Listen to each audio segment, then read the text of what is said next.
The political temperature is rising and you can feel it in the air. But before the campaign fever turns into full-blown election season, we have some things to get straight.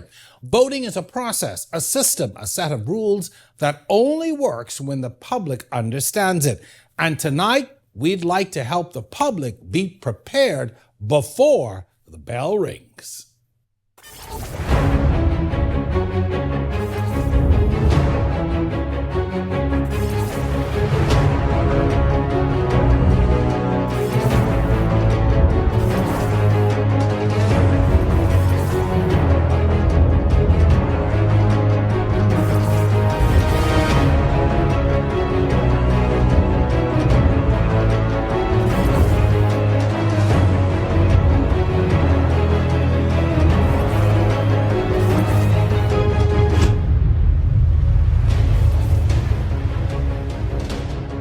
Welcome to On the Record. I'm your host, Jerome Sawyer. Tonight, we're sitting down with a Parliamentary Commissioner, Harrison Thompson, to walk through what every voter needs to know about their constitutional right.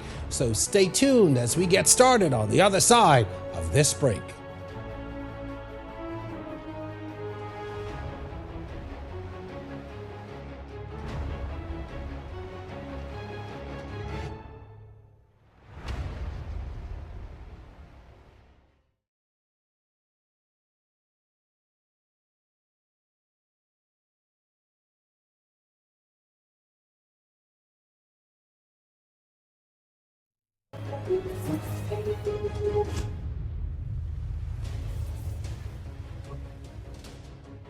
This is On the Record, and tonight we are pleased to welcome Parliamentary Commissioner Harrison Thompson. Thank you, sir, for being here with us. Welcome to the show. We have a lot to talk about tonight, so I'm not going to spend a lot of time in pleasantries, but it's good to have you. It's good to be here. I'm here with my project manager for the biometric card, Ms. Lucretia Dean-Rolle. And she will certainly be feeding us some good information from the sidelines, which is very important. But before we get into that, I want to first of all talk about your role and what is the Parliamentary Commissioner responsible for, just so people understand the context of your role. My role is to make sure that the country is prepared for general elections or any elections, and to make sure that the registration of the voters are in place and things affiliated with voting. The process, we have to facilitate the democratic process of this country. So the role is very important, I believe, because we are neutral and we have to listen to both sides and see how best we could bring the sides together to understand what is required of them. Is there a lot of pressure with it? I know the answer is what I have to ask you. Or I should say, what is the pressure like in this role? The pressure is very heavy because, you have to deal with a lot of the legal issues, the law and all of that. I am blessed to have an attorney in my office with me who helps with the legal aspect of it. But it's a lot of pressure, but it can be dealt with. I don't think it's overbearing. I've been in the service for a little while, so I know how to deal with pressure. You told me your first election was 1982. 1982. Oh, Lord, you've been in this a while. All right. Every election since then, I was the returning officer until the 2021 election. I was just advising to some extent. So you are new to this. You have earned your stripes. You have earned the right to sit in this role. And so you know this process inside and out. When people hear Parliamentary Registration Department, what do they usually misunderstand? They believe that we dictate the elections. The Parliamentary Registration Department don't have anything to do with the outcome of the election. Our role is to facilitate the process, to make sure that what the laws are adhered to and that the political parties and the candidates know what their roles are in reference to what they need to do for elections. Mm-hmm. Who is eligible to register to vote in the Bahamas? That is a question that comes up every time we get into this season, but who is eligible to register to vote in the Bahamas? You must be a Bahamian citizen, must be 18 years and over. Once you're a Bahamian citizen, 18 years and over, you're eligible to register. And once you need a passport, that's the primary document that we require. If you don't have a passport, if you have a birth certificate and an ID, we would then do some further investigations, particularly if you were born after July 9th, 1973. Then we have to get your parents involved, get their information to see whether you really a legitimate Bahamian. So the key is you have to be a Bahamian citizen. Absolutely. Okay, no matter what other documents you may have that may allow you to be in the country, you must be a citizen. You must be a citizen. All right. Now, what should first-time voters do right before writ day is anywhere in sight? What should first-time voters be doing, especially right now? First-time voters should be following exactly what the Parliamentary Registration Department is saying, doing. They must make sure that their voter's card is up to date. And they're in the right polling division and the right constituency. Because our laws are that you have to vote in this polling division, in this constituency. Okay? So if you're going to the wrong polling division, you're still really out of whack because in every polling division, they have a number of voters. And we issue the ballots based on the voters that we have in that polling division. So we encourage you to know where you're supposed to vote and know your constituency, know your polling station, and you should be good to go. So this is a question just today somebody asked me. If I registered to vote in the last election and I have my voter's card, do I need to re-register? You don't need to re-register. If you voted in 2017 or 2021, you have a purple card. And with that purple card, you're good to go. Now, we have been asking, we're introducing the biometric card this year. And we've been asking individuals on the register who have the purple card to come and verify to get the biometric card, which Ms. Dean-Rolle will speak about later on. But you don't need that to vote in this election. Once you have your purple card, you're good to vote in this election. So what is the beauty though of having the biometric card, and why should people come in and verify to be a part of that new system? The security features are what we promote most. If you saw something on social media recently, see on the purple card, you had two young boys. Just yesterday. Yeah, two young boys who appear to have a legitimate card, but it's fake news. We don't know where that card came from, but it's a duplicate of what we have. But with the biometric card, that safety would be in place. All the features would be there. We are going with the highest ISO standard to ensure that your data is secure, and you wouldn't be able to reprint that as you see fit. So the biometric card in many ways is like your passport, eh? Absolutely. Similar information that's in the passport. Yes. And what other things can somebody ask me as well? Can we use the biometric cards as well as official identification? It will be an official identification. It's like your NIB card, your driver's license, all those are official. It's your official identification to vote in the upcoming elections, hopefully. This election, you could have it, but you don't need to have it. But we encourage everyone to try to get it because we saw a jump in the numbers of persons who are verifying now. And once we hope to issue the cards in a very short time, once we start to issue the cards, we believe that the numbers will increase tremendously. We last minute. Yes. We are last. If there were people who were last minute, it is us. We will wait till the last minute. Question though, if you have moved since the last election, whether it be within the last year, 2, 3 years, whatever, what is the correct process to transfer? And what are the most common mistakes that people make when it comes to that process? The correct process to transfer, up to about a month or two ago, you're required to bring in a utility bill or something to that nature to verify that you're living in this particular area. But we have relaxed that. We have removed that stipulation. And all you have to do now is come with your voter's card and you will swear to an oath. And once you swear to an oath, we'll be able to transfer you from one area to the next. Now, if you you come and you agree to a transfer and you do it illegally, we would catch up with you. Because right now we have scrutineers in several constituencies. We've just finished Golden Gates. We have Tall Pines that they're working in right now. Then we have St. James, Kalani, and Golden Isles that will be next. They will go to every house in that area to check to see whether you live there. If Jerome Sawyer says I live in number 20 Seabreeze, then they come and they check. And they double check. They leave a card for you to call them. If we don't hear from you, then we can't find you, we will remove you off the register. So you might be living in number 25 Cable Beach. Yeah. But you're registered in Seabreeze. Yes, yeah. Interesting. Okay.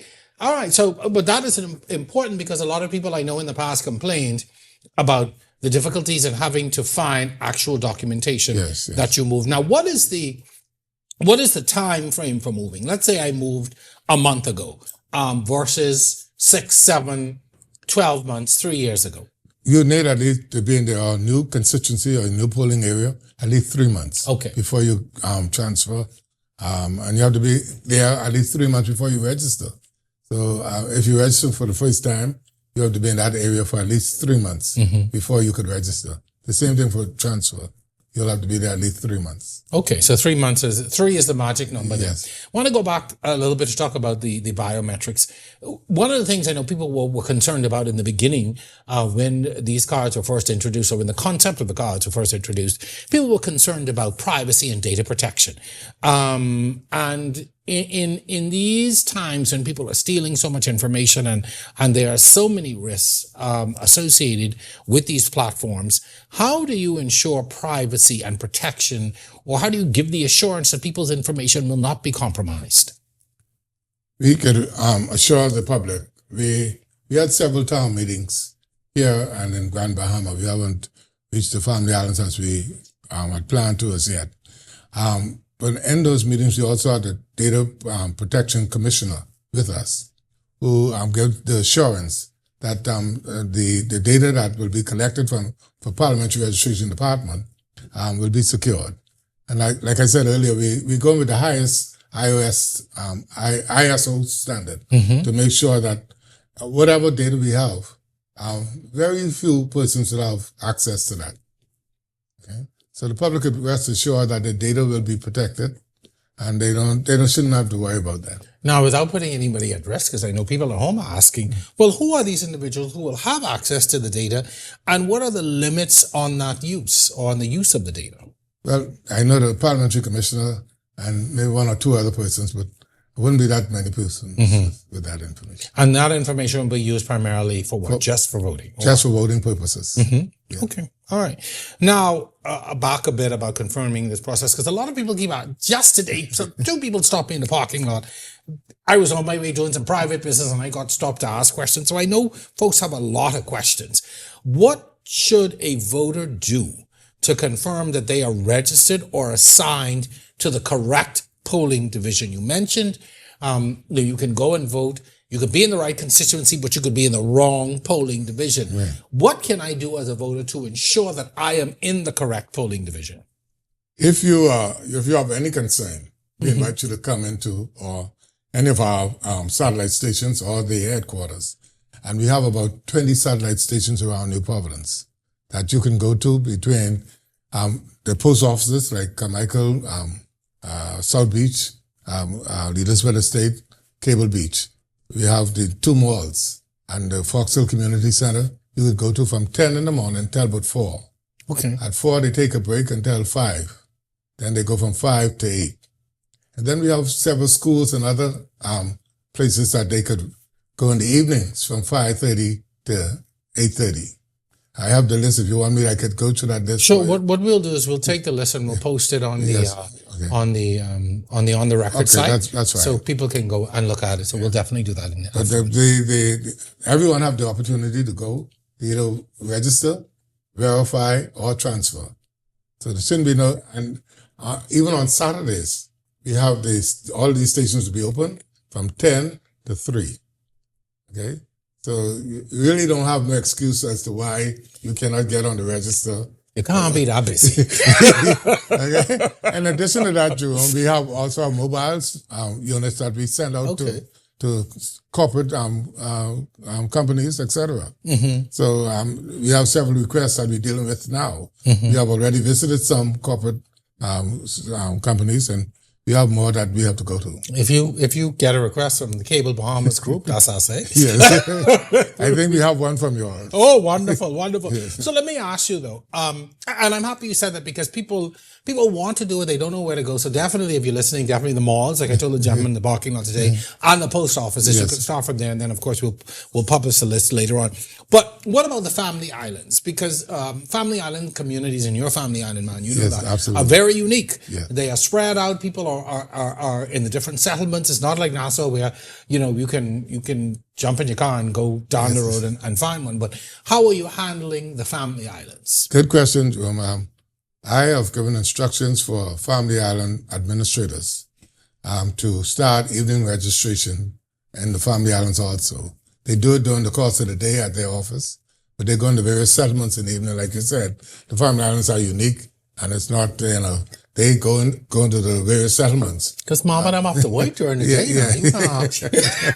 You can't always take off time. It's not that easy on the islands, right? That makes sense. Yeah, so they also registering and verifying and transferring during the evening time. Okay, all right. Now I have to ask you this because it just struck me that this is a lot of heavy lifting from a personnel perspective. So where are the folks coming from who are making all of this happen? Because I imagine that these are not all just staff on the parliamentary registration. No, we have seconded staff that came in for this purpose, and then we have staff that work just evenings, who they have their regular job or their regular vocation. Then they come in the evenings to help us, particularly with the registration, etc. Mm-hmm.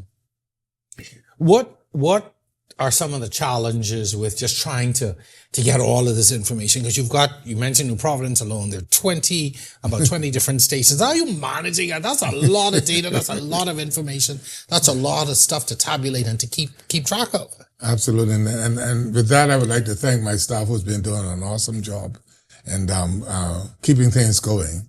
It's a lot of work. And my staff work from morning till night. If you come to my office any night around 9, 10 o'clock, staff is still there. And they were there from the morning. So during this period, they have very little break. And so I want to commend them for the sacrifice and the commitment that they have put into this. It's not easy, and it's taxing on an individual, but they are prepared for it. And they're willing to do the heavy lifting. And how do you ensure that there is accuracy and people aren't being wrongly moved or misaligned on that register? How are you ensuring the accuracy of all of this? We have all check and balances. We have the registration unit will do their part, and the computer unit will do their part. And then we have some consultants there that assist us with doing some other things. But we have the check and balances in place to make sure that if registration do something and it's not lined up, and each computer, they pick it up and we go back and check it and make sure that things are in order. I was going to ask, how do you correct those errors? But there are obviously, it sounds like there are a series of checks and balances, but yet people will still doubt the register. They will still doubt the accuracy of it. They will doubt so many things on election day even. That's human being. And we realized that. And I realized when I took the job that it will not be an easy job. No, sir. It will not be an easy job because you get attacked from all sides, but you stay firm. Mm-hmm. And I try to keep things above board and be as transparent as possible. When I came into the office, the first thing I did, I called the 3 leaders of the parties in the House to come to meet with me. You called the Prime Minister? I called the Prime Minister to come meet with me, and he came. You must be the only man in the world who can call the Prime Minister. I need to see you. And the Prime Minister came. Sorry. No, but so I met with them, and we went over some ground rules at times, because we were about to talk about the biometric card, etc. Then we had the by-election. I called the candidates. All the candidates came in. They had their lawyers and their party supporters, and we met with them and went over some ground rules again. After the election, late last year, I called the chairman of the 3 parties. So I tried to make sure that everybody is involved. And by calling the chairmen, they had some concerns, and they are sending us things on a daily basis. We checking them, sure they are. And we're checking them and trying to be as responsive as possible. Sometimes it take a little longer than they would like for, but we try to be as responsive as possible. I need to borrow your phone because if you could get the 3 leaders and the 3 chairmen together, I need to borrow that phone so I could, when they see that number, they can call. But no, that's admirable. I think, and that's important because I don't think people realize how important the office is and how important the role is. And the fact that they came at the same time? They came, now the deputy leader of the FNM came, the leader of the COI came, and the prime minister came. Okay. But nonetheless, you had that representation. But that's important because, if you don't have that general agreement from the 3 leaders, then it's not going to trickle down into the party. No. Okay. And of course, more importantly, to the voters. What's one myth about the voter registration that you would like to shut down today if given the opportunity? Maybe it's more than one, but if you had an opportunity to deal with at least one myth about the voter register, what would that be today? That we are registering people who are not Bahamians. I want to shut that down. We don't register anyone who's not a Bahamian. They must have a Bahamian citizenship. They must have something to indicate that they have Bahamian citizenship. Okay, so you definitely must have proof of citizenship. Yes. And you saw just yesterday we mentioned the thing on social media where people had this. I mean, the moment I saw the picture, I was like, well, you could look at this and clearly see this is not real. Yeah, one boy was born in 2014, one was born in 2015, and they were registered in 2021. So, you can look at these things and see that. And again, I guess that brings us to another, very, very important point. In an age where everything goes viral in minutes, where there is so much manipulation of the facts, whether it be the written facts or whether it be AI and imagery now, there's so much manipulation and so much misinformation. Has that made your job harder? It has made it a bit harder because, it goes viral and then people start to talk right away without having the facts. I would encourage particularly all and sundry to try to get the facts. And once you have the facts, then you wouldn't go off and, all these things that we've been hearing. But once it go viral, it's the truth. No matter to some people, it's the truth. Once I see that online, that's it. We have a saying in the business: don't let the fox get in the way of a good story. Don't let the truth get in the way of a good story, and that's sometimes what it is. As you are working, I have to ask you, as you're working within this period and working so quickly, do you all get an indication of how soon the elections might be? Do you get, I have to ask you. Do you have an indication? All I can say, Brother Jerome, the elections is between now and then. I think that's fair. Between now and then. So we've got a lot more to talk about. This is a discussion that people are always interested in election time. And as we get into the election period, there are always questions. And what's so interesting? No matter how many times you go through the process, and I can speak as a voter, no matter how many times I go through the process, I always have questions like, is my card still good? Am I in the right polling division? There's always these questions I have, and it is because of many times the 5-year period in between, I forget. So it's always important to remind folks, so we're happy to do that. When we come back, we will take from this office the ballot box. How does the voting process work? This is On the Record. We're going to be back right after this.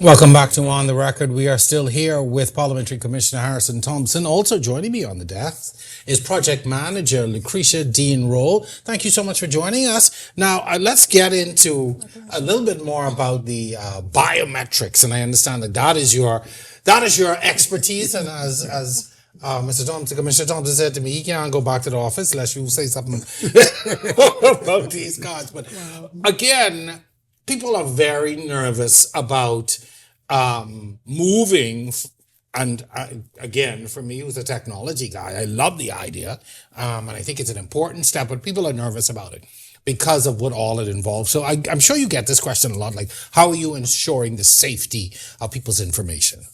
Well, we are meeting the international standard for data protection and our local Bahamas National Standard for Data Protection. And we assure you that the information that we gain from you or we gather will only be used for the Parliamentary Registration Department. We are not intertwined with any other agency. Okay, so this platform is unto itself. It exists unto Yes. itself. It doesn't talking to any other platforms.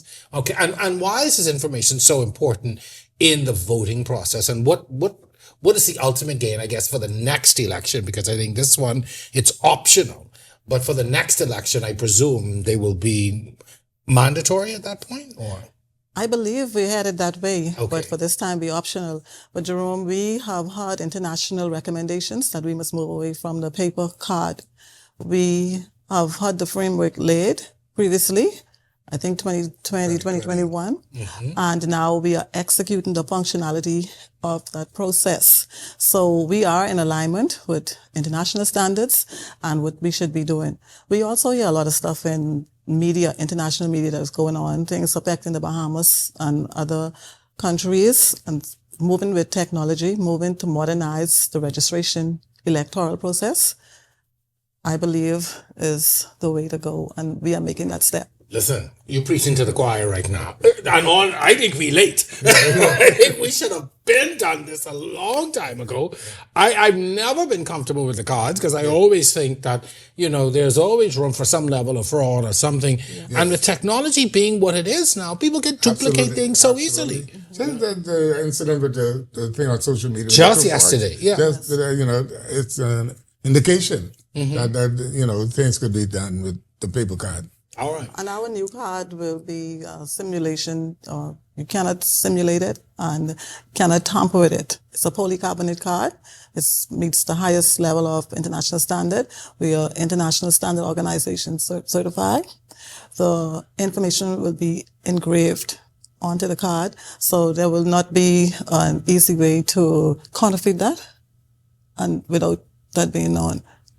And the step for the process is objective as to what we're doing, and it's also transparent, but we are tightening up the security of the electoral management system. So your boy, little Pookie and little Ray Ray in the background cannot duplicate these. No, they will not be able to do that. All right, so if you're listening, all right, that's for you. All right, so walk us through voting on election day. How does it work? Take us through that process, particularly for people who've never voted. Who've never been to, my guest last week, Rick Fox, he never voted. So, Rick, if you're watching, this for you. And others who are going to be voting for the first time on election day, whenever that is, take us through that process. On election day, the hours for voting is from 8 a.m. to 6 p.m. The presiding officer and her team or his team, they are there from about 7 or earlier than 7 o'clock. At 7:30, the process commences.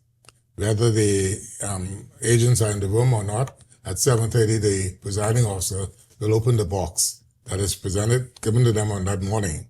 They're given the box with the ballots and everything else for the election on that morning. So at 7:30, they would open the box and take everything out of the box. Everything. And it is displayed for the public, those who are in the room. And this is in each polling division? Each polling division. Okay. And there are 500 polling divisions throughout the country. 500? 500 throughout I the country. did not know. That's a lot. So, the personnel then becomes because you have the staff on 500 of those polling stations. Okay? So you open the box at about 7:30. Then they count the ballots, etc. Now, if an advance poll is in that ballot, in that box, they would open the box, take out the envelope with the advance poll seal. Once they finished all the processes for the election, they would open the envelope with the advance poll and put them in the box without counting them. Right. Okay? Without counting them. So that's why you're seeing some polls, although they might have 400 voters in that, it could end up with more than 400. Depends on how much in the because the advance poll. So they don't necessarily take into consideration the persons who voted in the advance poll. The person who voted in the advance poll is not included in That's what I meant. the number. In that number. Yeah, so they additional votes that have to be counted in that poll.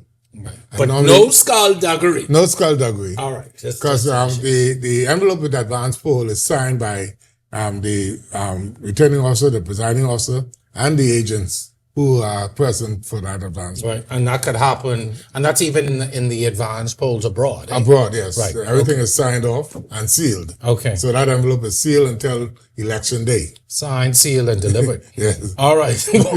What does the voting then look like at the Family Islands? Are there any key differences, any logistical differences on the Family Islands? It's the same process. The same process.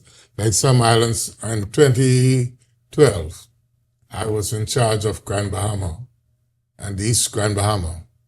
I had to use a helicopter because I had to go to Waterkey, Sweetens Key, High Rock, and all those. So You in the helicopter? I went in the helicopter. That's cool. That's cool. Now that's a cool stuff. Really? So I used to use a helicopter for a whole day. What? Now, these are things people don't know about. Like, there's a lot involved. It's a lot involved in elections. It's not easy, and it's a costly venture, but it has to be done. Right. Because when you consider everybody in the Commonwealth of the Bahamas has to vote. Yes. So we have 500 polling divisions. Okay, so I just learned a new fact. Now, how will the biometric cards work this time? You talked about the option of using them.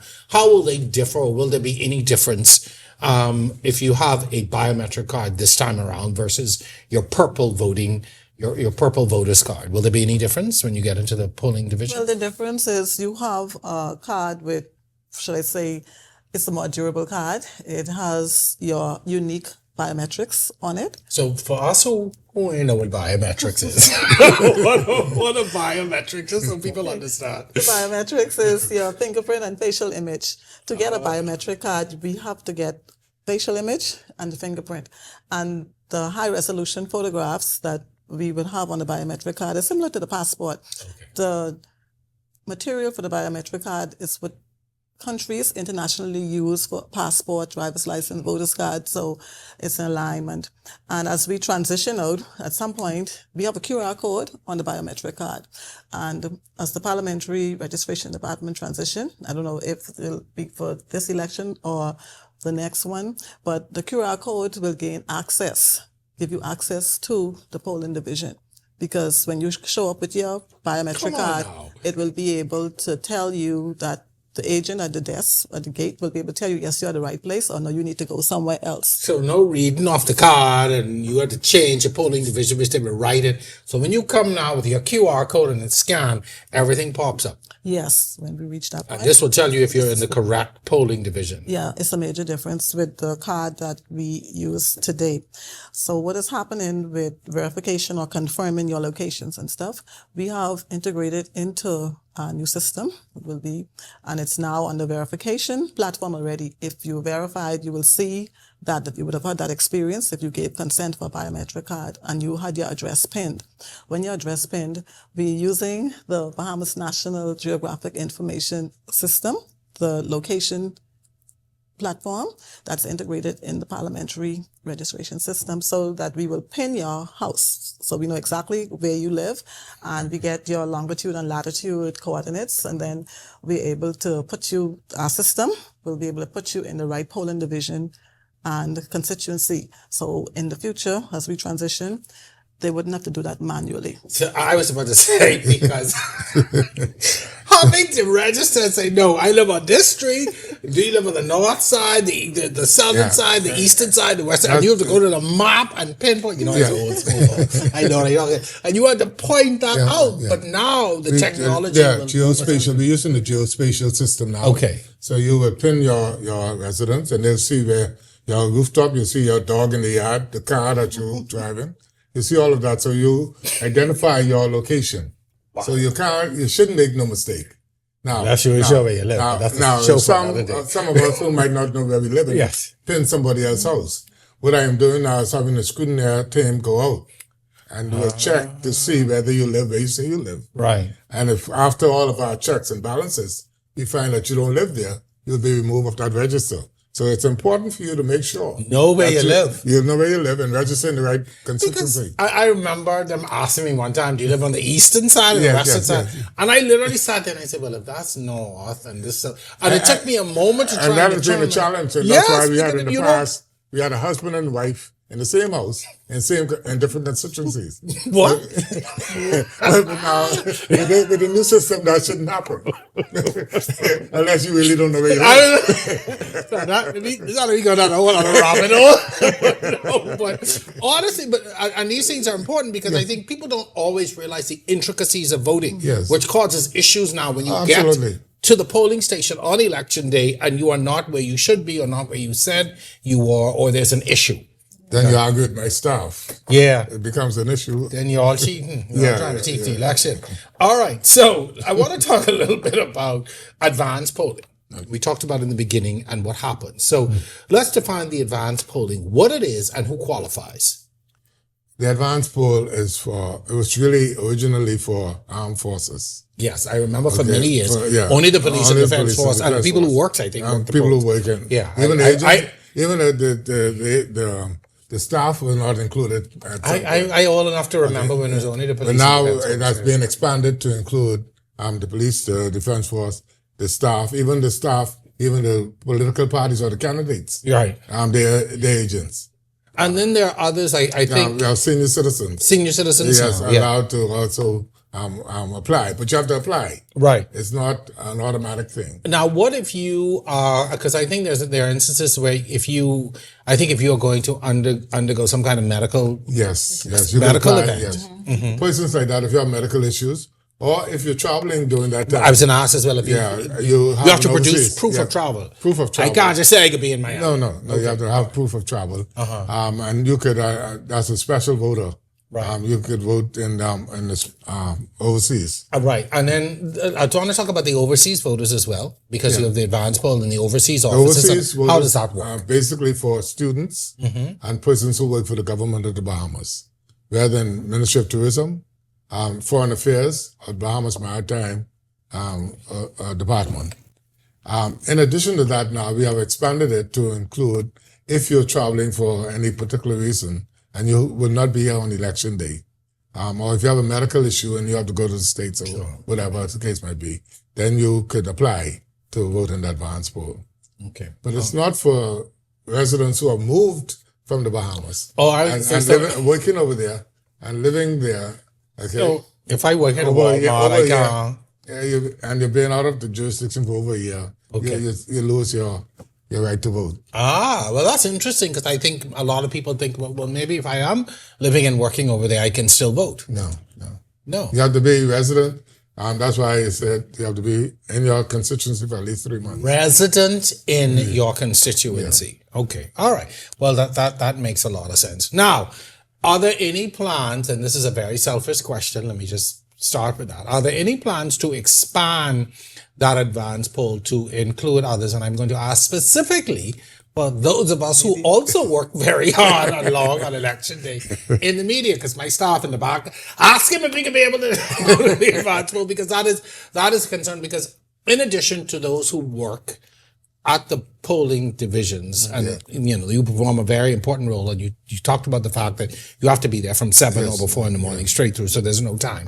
So that's understandable. And all the other groups that you have mentioned, including the candidates, that's very important. Yeah. But there are other individuals in some professions who are required to work from dawn to dusk, including those of us in the media. So my question to you is, are there any plans to expand that this year?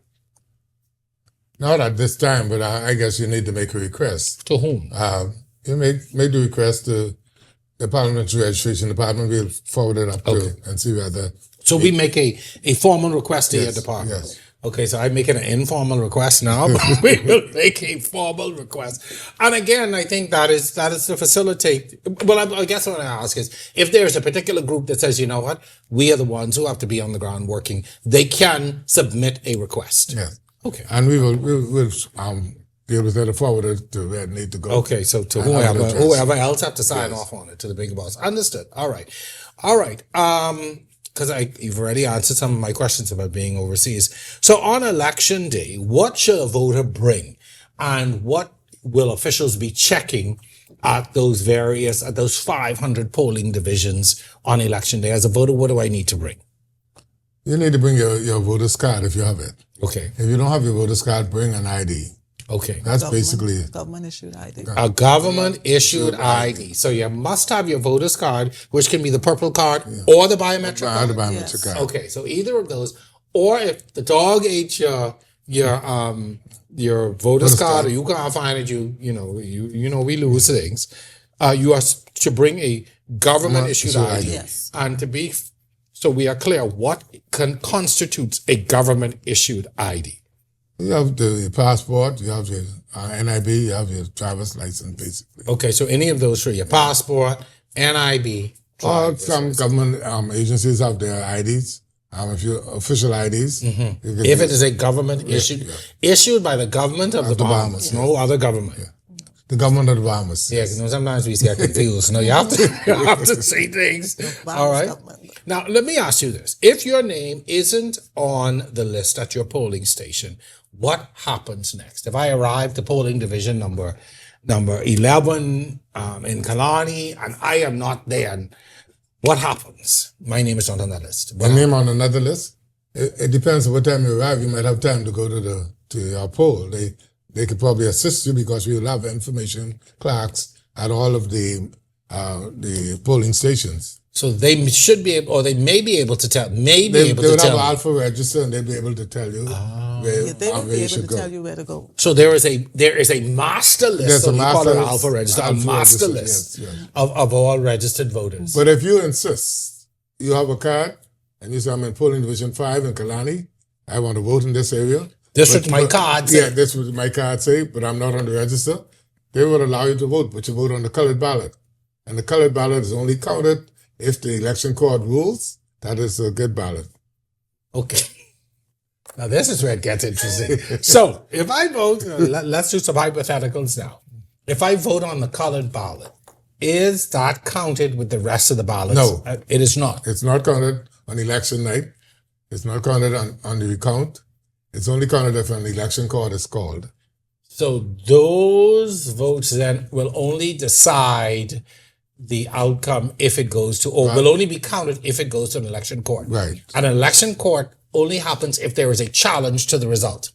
If a candidate challenged the Right. results. Okay. Whatever. Yeah. And it goes to election court. Wow. That's interesting. I did not know that. So again, if I show up, if I'm not where I say I should be, Right. the best advice is for them to tell you where you should be and you go there to vote if you want your vote to be counted. Absolutely. That's why we encourage persons to come and vote early. Don't wait for the last minute. Don't come because you might 5 find o'clock. yourself, 5 minutes to 6 because the polls will close at 6. Right? But if you're on the line, we would facilitate you. Mm-hmm. Okay? Okay. But if you're on the wrong polling station and the poll closes you on the line, when you get there, you have to vote on the colored ballot. What a time.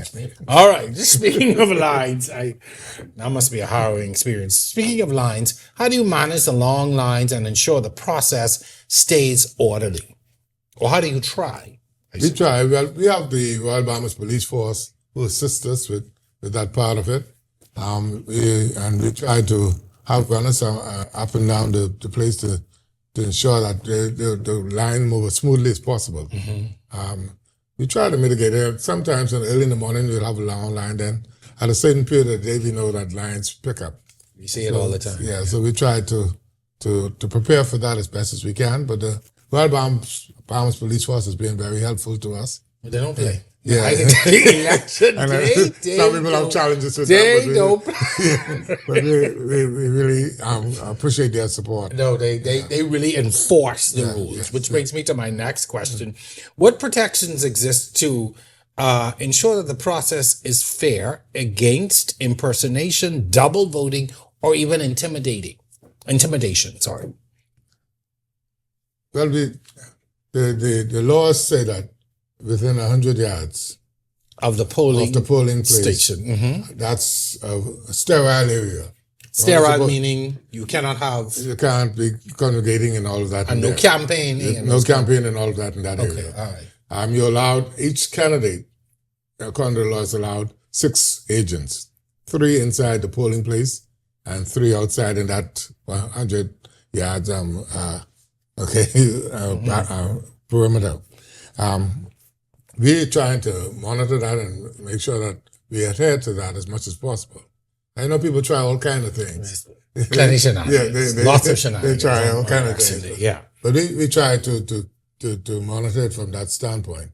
Okay, now, what we've been having in the Bahamas recently is a lot of candidates and a lot of parties. A lot, okay? right. So whereas the law is saying that 3 should be inside, sometimes we'll have to talk to the parties and the candidates to see. Because if you have 10 candidates, then what? 3 main parties in the independents.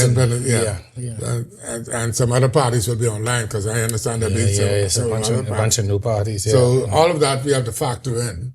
And we hope that we'll be able to speak with all and sundry and come to a compromise. Because in no way we could have 3 persons from 10 parties in the classroom. It would be no room for anything else. And just so you know, they look at you when you walk in. Yeah. Sure, go ahead. And to add to Commissioner Thompson's response, Jerome, that is one of the unique features that comes with the biometric card also. Okay. We have our automatic biographic identification software in the system that looks to ensure that you are one-to-one rather than one-to-many.